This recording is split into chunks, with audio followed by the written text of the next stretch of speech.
Kemunculan COVID-19 telah menyebabkan berlakunya norma baru semasa pasca COVID-19. Menurut Kamus Pelajar, perniagaan boleh didefinisikan sebagai urusan perniagaan dan berjual beli untuk mencari keuntungan. Jenis perniagaan yang dijalankan di Malaysia adalah milikan tunggal, perkongsian, koperasi, sendirian berhad dan awam berhad. Kemunculan COVID-19 telah menyebabkan banyak perniagaan dijalankan secara atas talian. Coronavirus ataupun COVID-19 adalah sejenis virus yang boleh menyebabkan jangkitan saluran pernafasan. Terdapat beberapa jenis coronavirus seperti SARS dan MERS-CoV. Jangkitan coronavirus boleh menyebabkan gejala daripada sesama biasa kepada radang paru-paru. Menurut statistik terkini daripada WHO pada tahun 2020 sehingga 5 November tahun 2020, dianggarkan hampir 47 juta orang telah disahkan mengidap COVID-19 dan menyebabkan kematian sehingga 1.2 bilion orang di seluruh dunia. Perutusan Khas Perdana Menteri pada 16 Mac tahun 2020 turut mengumumkan Perintah Kawalan Pergerakan Fasa 1 bermula daripada 18 Mac 2020 sehingga 31 Mac 2020. Hal ini sebagai langkah pencegahan untuk mencegah penularan COVID-19. Hal ini secara tidak langsung telah menyebabkan aktiviti perniagaan tidak dapat dijalankan. Hal ini telah menyebabkan kebanyakan perniagaan telah mengubah kaedah mereka daripada dalam bentuk tradisional kepada bentuk digital. Kerajaan juga telah memperkenalkan beberapa platform seperti 100 Go Digital untuk membantu pengusaha untuk mengubah kaedah perniagaan mereka kepada bentuk digital. Sektor perniagaan dan keperluan asas diberikan kelonggaran. Walaupun sektor ini diberikan kelonggaran, mereka turut harus mematuhi prosedur pengendalian standard atau SOP yang ditetapkan oleh Kementerian Kesihatan Malaysia atau KKM. Antara SOP yang perlu dipatuhi oleh peniaga adalah waktu beroperasi, iaitu daripada 6 pagi sehingga 6 petang. Pembelian digalakkan secara pandu lalu ataupun penghantaran, mengimbas kod QR MySejahtera dan mengambil suhu sebelum masuk dan penyediaan cecair sanitasi tangan. Justru, kajian ini bertujuan untuk mengkaji mengenai SOP yang perlu dijalankan oleh perniagaan di Malaysia semasa COVID-19 dan mengkaji mengenai bantuan yang dijalankan oleh kerajaan untuk membantu perniagaan di Malaysia. Kumpulan kami mempunyai 2 objektif kajian. Objektif yang pertama ialah mengkaji mengenai SOP yang perlu dijalankan oleh seluruh perniagaan di Malaysia semasa COVID-19. Objektif yang kedua, mengkaji mengenai bantuan yang dijalankan oleh kerajaan untuk membantu perniagaan di Malaysia. Assalamualaikum, saya Nurin Fakira binti Muhammad Hanif. Jadi saya akan meneruskan ke bahagian 3.0 iaitu metodologi kajian. Metodologi kajian merujuk kepada sesuatu kaedah yang paling sesuai untuk menjalankan penyelidikan dan menentukan tata cara yang efektif bagi menjawab permasalahan sesuatu kajian. Tujuan metodologi kajian ini ada 2, iaitu untuk menghasilkan kajian yang baik dan juga untuk memastikan objektif kajian dapat dicapai berdasarkan data yang sah dan juga dipercayai. Di dalam metodologi kajian ini terdapat instrumen kajian, persampelan dan juga cara pengumpulan data. Jadi yang pertama ialah instrumen kajian. Instrumen kajian ialah proses untuk menyediakan alat pengumpulan data menerusi konsep yang berkaitan dengan sikap, persepsi dan pandangan seseorang individu. Ada 2 kaedah yang digunakan, iaitu kuantitatif menggunakan borang soal selidik melalui Google Form dan juga kualitatif iaitu kajian kepustakaan. Seterusnya ialah teknik persampelan. Ia bertujuan bagi meminta orang ramai untuk menjawab segala soalan yang telah kami sediakan berdasarkan objektif kajian. Seramai 72 orang responden telah menjawab borang soal selidik ini yang terdiri daripada pelbagai peringkat umur dan juga bangsa. Borang soal selidik ini telah kami edarkan dalam bentuk online secara Google Form kerana mengambil langkah berjaga-jaga untuk tidak keluar daripada rumah semasa pandemik COVID-19 ini. Selain itu, kumpulan kami juga menggunakan kaedah pengumpulan data menggunakan 2 cara, iaitu kajian kepustakaan dan juga borang soal selidik.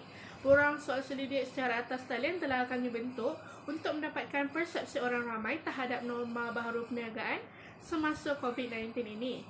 Kajian ini dimulakan dengan kajian kepustakaan, iaitu kami telah mencari bahan-bahan yang telah diterbitkan daripada sumber internet seperti artikel, jurnal, e-book bagi mendapatkan maklumat berkenaan norma baharu perniagaan semasa pasca COVID-19 ini. Akhirnya Adventure ni dan saya akan menyambung 4.0 iaitu kajian lepas. Kajian lepas ini kita mengkaji kesan COVID-19 terhadap sosioekonomi dan tindak balas dasar yang dikaji iaitu di negara Afrika. Yang pertama adalah kesan sosial dengan mengenakan sekatan pergerakan. Sekatan pergerakan ini dilakukan untuk mencegah penyebaran penyakit COVID-19. Oleh itu, kerajaan di negara Afrika ini menutup sekolah dan kolej. Mereka menyuruh rakyat supaya duduk di rumah dan bekerja dari rumah. Oleh itu, perkara ini sedikit sebanyak memberi kesan kepada ekonomi mereka kerana rakyat tidak dapat bekerja dan ada sesetengah pekerja terpaksa diberhentikan kerja kerana majikan mereka tidak mampu untuk membayar gaji pekerja tersebut. Yang kedua pula adalah sektor penerbangan di Afrika turut terjejas. Beberapa pasaran dan industri terjejas akibat pandemik ini. Permintaan global untuk perjalanan udara termasuk perjalanan ke dalam dan luar Afrika menurun dengan ketara dan mengalami kerugian. Banyak penerbangan yang tertangguh seperti South African Airways, Egypt Air, Kenya Airways dan banyak lagi. Yang ketiga adalah sistem kesihatan di Afrika menurun. Sistem kesihatan di Afrika mempunyai banyak kekurangan jika ingin dibandingkan dengan negara-negara maju yang lain seperti Eropah, Amerika, Korea, China dan sebagainya. Infrastruktur kesihatan Amerika yang rapuh menyebabkan jumlah rakyat yang mati meningkat secara mendadak. Hal ini disebabkan oleh individu yang kaya mendapat rawatan secara tertutup di hospital swasta. Namun, penduduk yang miskin dibiarkan bergantung pada hospital negara yang sudah penuh kapasitinya. Bilangan doktor-doktor pakar juga berkurangan. Oleh itu, kita dapat lihat bahawa jumlah pakar juga berkurangan. Oleh itu, kita dapat lihat bahawa jumlah penduduk miskin yang mati di Afrika meningkat secara mendadak. Yang keempat pula adalah krisis COVID-19 mempengaruhi seluruh penduduk Afrika. Seluruh penduduk Afrika ini termasuklah penduduk yang miskin, kaya, orang tua, orang kurang upaya (OKU), belia dan masyarakat peribumi. Contohnya, mereka kehilangan tempat tinggal dan mereka tidak dapat mencari tempat perlindungan. Oleh itu, mereka sangat terdedah kepada bahaya coronavirus ini. Pelarian dan pendatang asing juga terlibat dalam virus COVID-19 dan sekaligus memberi kesan terhadap ekonomi seperti peluang pekerjaan menurun dan banyak lagi. Langkah penguncian iaitu lockdown yang dikenakan di Afrika sangat mempengaruhi aktiviti sosial masyarakat. Yang kelima pula adalah penurunan harga minyak yang merugikan negara Afrika. Contohnya, semasa krisis coronavirus, Nigeria mengalami penurunan harga minyak yang ketara kerana tidak dapat menjual minyak kepada pembeli asing. Ini menyebabkan kehilangan hasil minyak ke Nigeria. Gangguan rantaian bekalan global dan harga komoditi yang rendah memberi tekanan kepada negara Afrika. Hal ini mendorong mereka hampir menjadi tidak berfungsi. Sili ini ialah untuk mengkaji polisi-polisi yang dilaksanakan oleh negara-negara Liga Afrika. Antara langkah yang diambil ialah dengan cara mengetatkan kawalan kesempadan dan melaksanakan kawalan pergerakan. Contohnya, negara Morocco telah mewajibkan kuarantin dilaksanakan oleh individu yang pulang dari luar negara selama 20 hari. Selain itu, kajian ini juga turut menilai tahap ketegasan kerajaan Afrika dalam melaksanakan polisi-polisi tersebut. Antara kriteria yang dinilai ialah seperti penutupan sekolah dan tempat kerja, larangan berkumpul serta bantuan kewangan. Kajian ini turut menilai bahawa langkah yang diambil oleh negara-negara Afrika kebanyakannya berada pada skala rendah sehingga sederhana. Contohnya, bantuan kewangan merupakan yang paling kurang diambil perhatian oleh negara Afrika disebabkan oleh kekurangan modal. Untuk mengurangkan dampak COVID-19, negara-negara Afrika telah membuat pinjaman daripada negara luar. Malangnya, ada antara negara tersebut yang telah meminjam sehingga 40% daripada pendapatan negara mereka, suatu angka yang membimbangkan kerana mereka akan menghadapi kesulitan untuk membayarnya. Kajian ini turut menyenaraikan cadangan untuk menghadapi COVID-19. Antaranya ialah meningkatkan taraf perkhidmatan kesihatan serta melindungi industri kecil dan sederhana ketika krisis melanda. Kesimpulannya, krisis COVID-19 telah memberi kesan yang buruk kepada ekonomi dan sosial negara di Afrika. Banyak polisi dan perubahan yang terpaksa dilaksanakan untuk menyesuaikan diri dengan keadaan baru dan dalam usaha untuk menekan COVID-19. Gangguan ekonomi dan kekurangan kemudahan perubatan perlu ditangani segera supaya keadaan ini tidak akan berulang pada masa akan datang. Assalamualaikum warahmatullahi wabarakatuh. Nama saya Nur Rashikin binti Karnizam. Saya akan meneruskan pembentangan dengan dapatan kajian. Dapatan kajian pertama adalah dapatan perpustakaan. Melalui dapatan perpustakaan, terdapat 3 isi yang dapat dikeluarkan, iaitu yang pertama, memanfaatkan aplikasi digital dalam perniagaan. Ini dapat dilihat melalui penulisan Siti Masayu Rosliah Abdul Rahman dan Fatimah Hassan dengan tajuk Amalan dan Pelibatan Peniaga Kecil dalam aplikasi digital. semasa pandemik COVID-19 di Malaysia. Melalui penulisan ini dapat saya simpulkan bahawa semasa Perintah Kawalan Pergerakan PKP terdapat ramai peniaga yang mengalami kerugian dan ada juga di antara mereka yang terpaksa menutup perniagaan mereka. Penggunaan aplikasi digital dalam perniagaan ini dapat memberi peluang kepada para peniaga untuk meneruskan perniagaan mereka. Hal ini kerana ia tidak memerlukan modal yang besar untuk meneruskan perniagaan seperti perniagaan secara fizikal. Isi yang kedua adalah mengenai strategi perniagaan yang baru yang diperoleh melalui penulisan Madiha Abdullah. Melalui penulisan ini ditekankan mengenai ilmu media kreatif. Ilmu media kreatif ini dapat membantu para peniaga untuk mengeluarkan idea-idea yang segar untuk mempromosikan barang yang dijual oleh mereka. Isi yang ketiga pula iaitu mengenai pematuhan prosedur kendalian standard SOP. Ini dapat dilihat melalui penulisan yang dikeluarkan oleh Kementerian Kesihatan Malaysia iaitu SOP Pembukaan Semula Ekonomi. Terdapat pelbagai SOP yang telah dikeluarkan, antaranya untuk para peniaga menghasilkan scan QR code melalui aplikasi MySejahtera. SOP ini adalah penting untuk dipatuhi oleh setiap peniaga bagi membendung dan menghalang wabak dan virus COVID-19 ini daripada terus merebak. Jadi ini sahaja yang dapat dikeluarkan melalui Dapatan Perpustakaan. Pembentangan akan diteruskan dengan isi yang seterusnya iaitu Dapatan Soal Selidik. Terima kasih. Assalamualaikum, saya Nur Farhi binti Abu Hanifah akan membentangkan bahagian borang soal selidik. Borang soal selidik ini terdapat pecahan maklumat peribadi responden berdasarkan jantina, umur dan bangsa. Berdasarkan jantina dipengaruhi oleh perempuan sebanyak 60 orang kekerapan dan dipengaruhi dengan peratusan 83.3%. Sebaliknya, lelaki adalah 12 orang kekerapan sebanyak 16.7%. Seterusnya adalah pecahan umur terbahagi kepada 5 peringkat.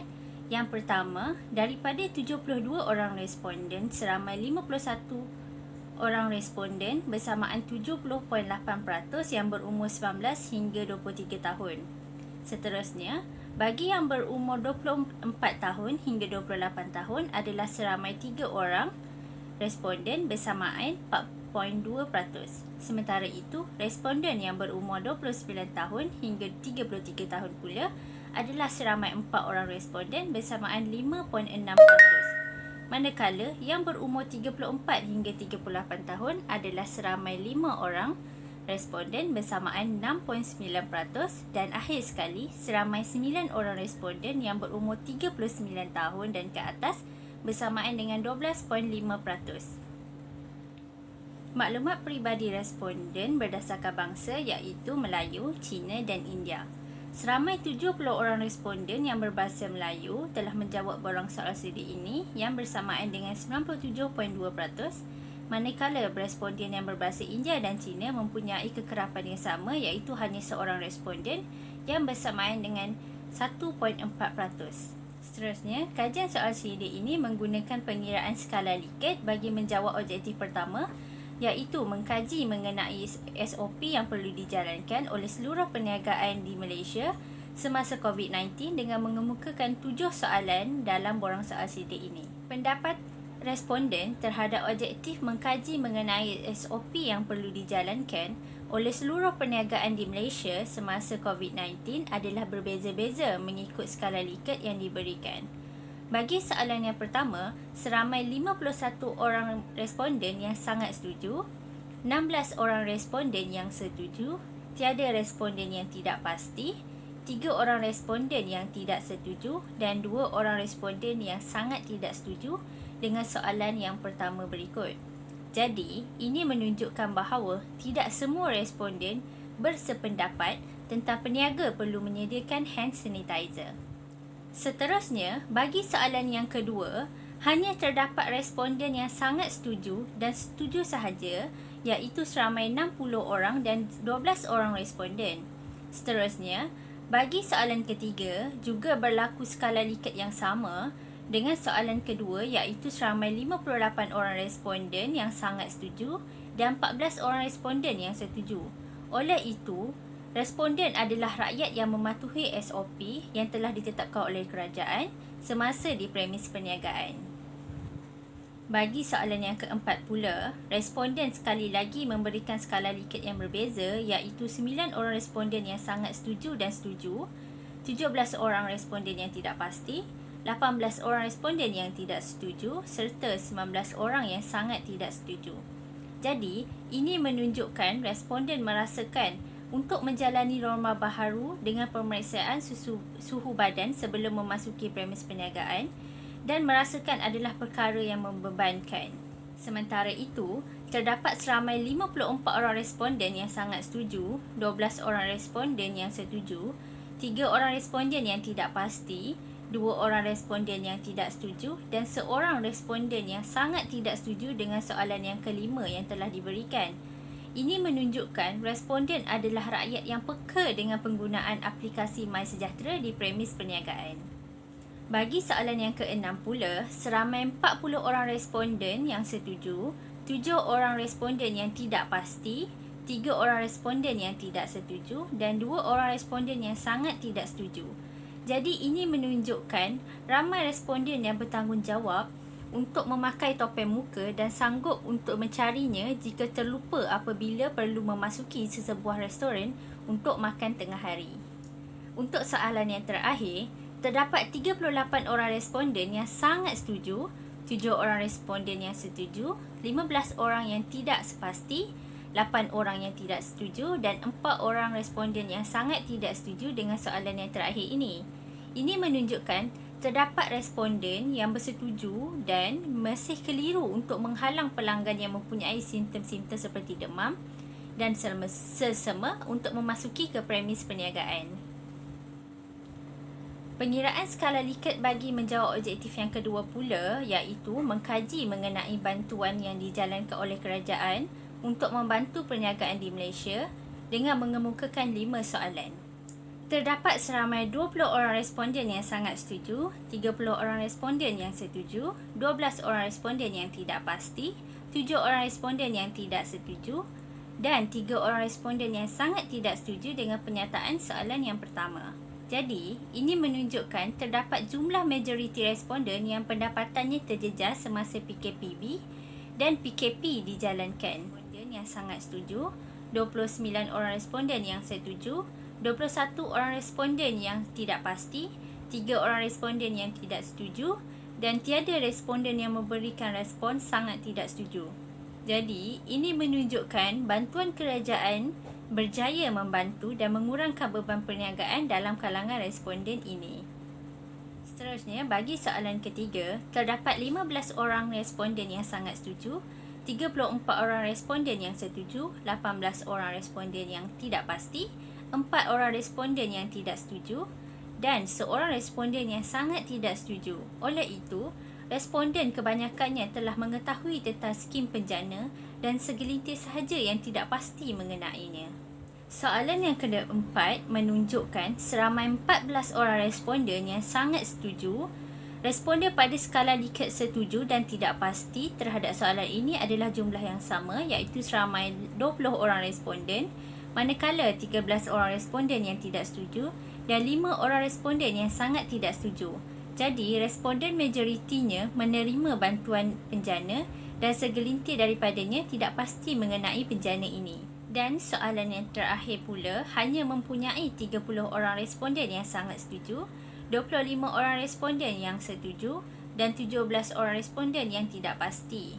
Oleh itu, bagi penyataan soalan kelima ini menunjukkan bahawa penangguhan moratorium atas bayaran balik pinjaman bank dapat membantu peniaga dan hanya sesetengah sahaja daripadanya yang tidak pasti. Bagi rajah di sini menunjukkan terdapat beberapa bantuan penjana yang telah diterima oleh responden, iaitu seramai 22 orang responden yang menerima bantuan Prihatin Nasional BPN, 3 orang responden yang menerima bantuan Geran Khas Prihatin GKP, 10 orang responden yang menerima bantuan e-penjana, 2 orang responden yang menerima bantuan moratorium dan yang selebihnya tiada bantuan yang diterima. Okey, itu sahaja daripada saya.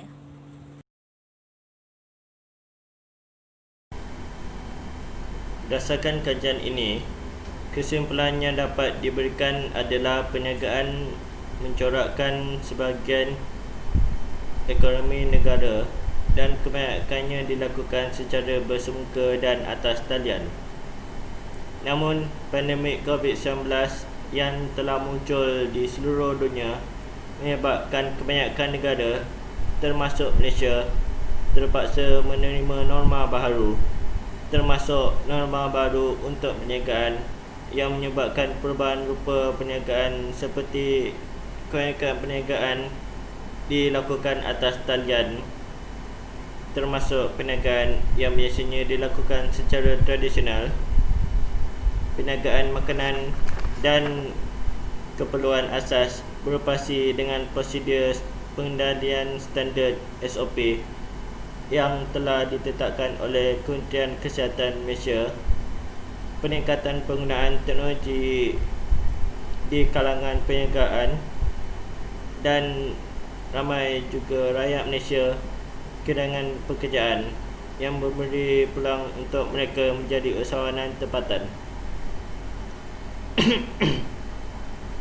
Walau bagaimanapun, kajian ini bertujuan untuk mengkaji mengenai SOP yang perlu dijalankan oleh seluruh perniagaan di Malaysia semasa pandemik COVID-19 dan mengkaji mengenai bantuan yang dijalankan oleh kerajaan untuk membantu perniagaan di Malaysia. Kajian ini menggunakan kaedah pengumpulan data melalui kajian kepustakaan dan borang soal sidik menggunakan Google Form. Kajian lepas yang melibatkan kesan penularan COVID-19 terhadap negara Afrika mendapati bahawa krisis COVID-19 memberikan kesan buruk. Banyak polisi dan perubahan yang terpaksa dilaksanakan untuk menyesuaikan diri dengan keadaan baru dalam usaha untuk mengekang COVID-19.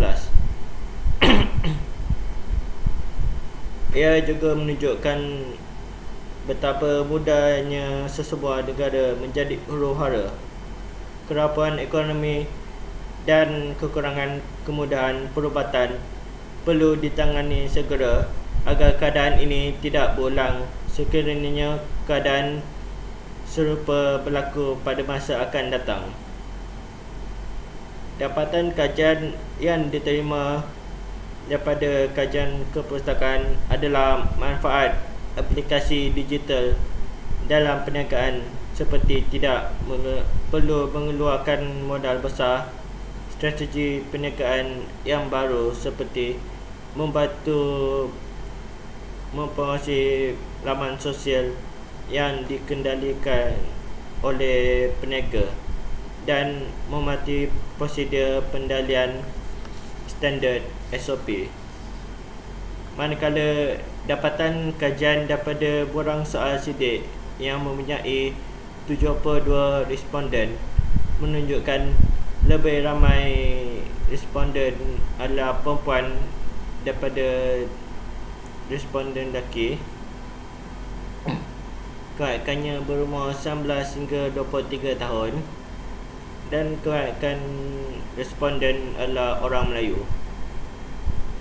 Kajian soal sidik pula menunjukkan ramai setuju bahawa peniaga perlu menyediakan hand sanitizer, pelanggan perlu mematuhi SOP yang ditetapkan semasa berada di premis perniagaan, pelanggan perlu memuat turun aplikasi MySejahtera, pelanggan perlu memakai topeng muka untuk memasuki premis perniagaan dan peniaga perlu menghalang pelanggan yang menunjukkan simptom COVID-19. Tetapi ramai tidak setuju bahawa pemeriksaan itu amat membebankan. Kebanyakan responden bersetuju bahawa pendapatan mereka terjejas semasa PKP dan PKPB, Bantuan Kerjaan berjaya mengurangkan beban peniaga. Mereka mengetahui skim penjana, menerima bantuan penjana dan penangguhan moratorium atas bayaran balik pinjaman bank membantu peniaga.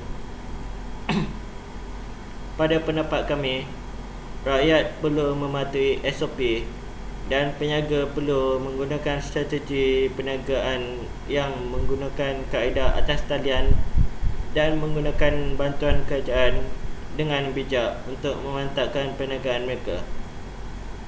Kami berharap agar kajian ini dapat membantu pembaca mengetahui tentang perniagaan pasca COVID-19 dan memberi semangat kepada mereka yang kehilangan pekerjaan untuk menjadi usahawan.